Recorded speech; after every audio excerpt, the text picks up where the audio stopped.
How's it, guys? Jun here. Welcome to another video of Jun Ismail fishing. And today's video we're gonna be speaking about uh, gray shark fishing. The reason I chose this video is because currently on our coastline, the north coast of KZN, over the past 2 months or so, we are now into the end of October. From September on, there's been quite a bit of grays around, not like smashes or something like that, but there are one or two grays coming out on each occasion. And the weather hasn't been good enough for the flatfish to feed yet, so the sandies and big honeys and stuff haven't yet arrived, but they might arrive soon because we've had some good rains over the past few days, and the rivers have opened up after quite some time, and water is currently discolored in places close to the river mouths. So that, in conjunction with some northeasterly churn water, you're going to look at the sandies might arrive, but currently they're not around. So we're going to be talking gray sharks today. So we're going to speak about what we can do to actually target this species. I've done several videos on fishing in general, but nothing specific regarding targeting certain fish. So yeah, guys, the dusky gray shark, also known as a ridgeback gray shark or a dusky shark or gray shark, as they say. Easiest way to identify a gray shark is you'll find it behind the dorsal fin. You'll find a ridge. You'll find like an actual line that goes down to where the tail actually starts. That's a line. That's the easiest way to identify a gray shark. See, there's a common mistake as to when guys cannot really identify a shark correctly.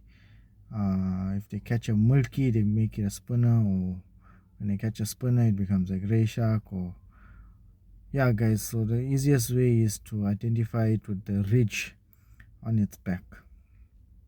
So that's identifying it. Currently, we don't have much of the larger species that are feeding. They're ranging from around 5 to 6 kilos to around 8 to 9 kilos on our coast. Not very large specimens. So yeah, guys, they're smaller fish, but they give a good bite. They give a good pull. There are some feeding around the 10 kilo size. Those are on very deep water points.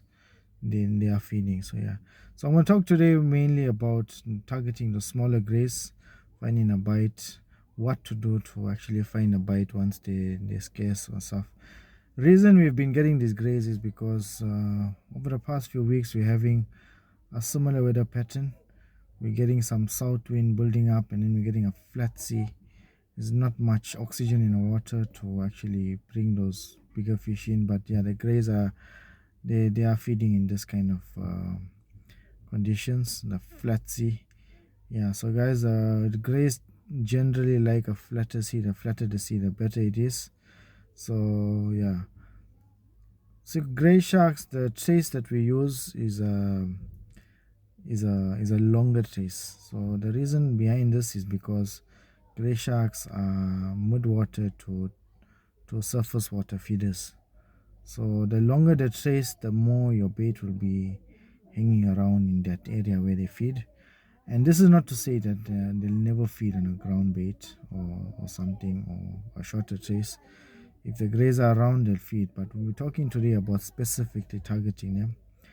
So yeah, guys, a long trace, preferably if you can throw about a 1 meter long trace line to get that bait up. And the main trick is to use a lot of foam into your dangle or into your hook. Use foam that is very keeps your bait right up. The more foam you put, the better I found for finding that bite. So long trace, big foam is the trick. With regards to the trace I use, I just use it on a combination swivel.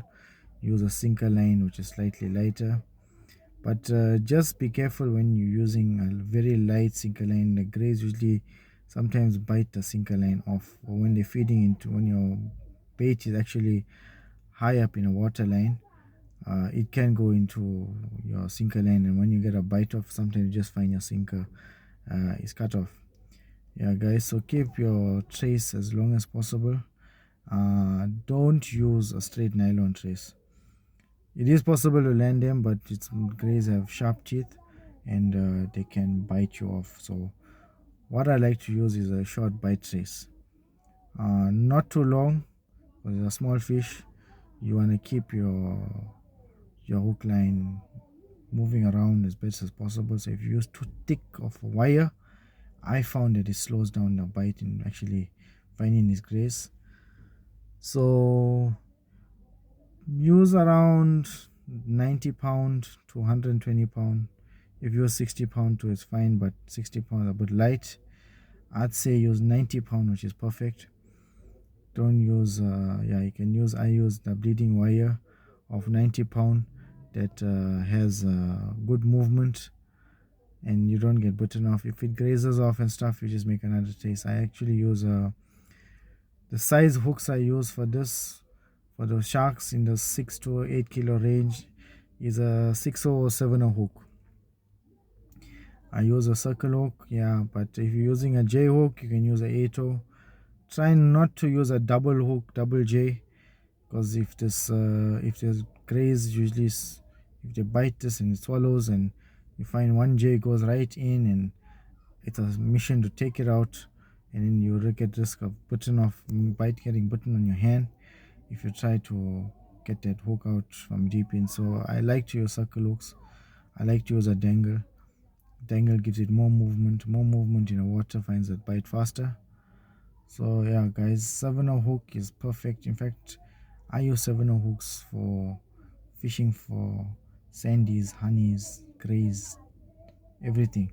The only time I'll use a bigger hook like a 8 circle is when I'm fishing for raggies or diamonds. We have to use a bigger bait.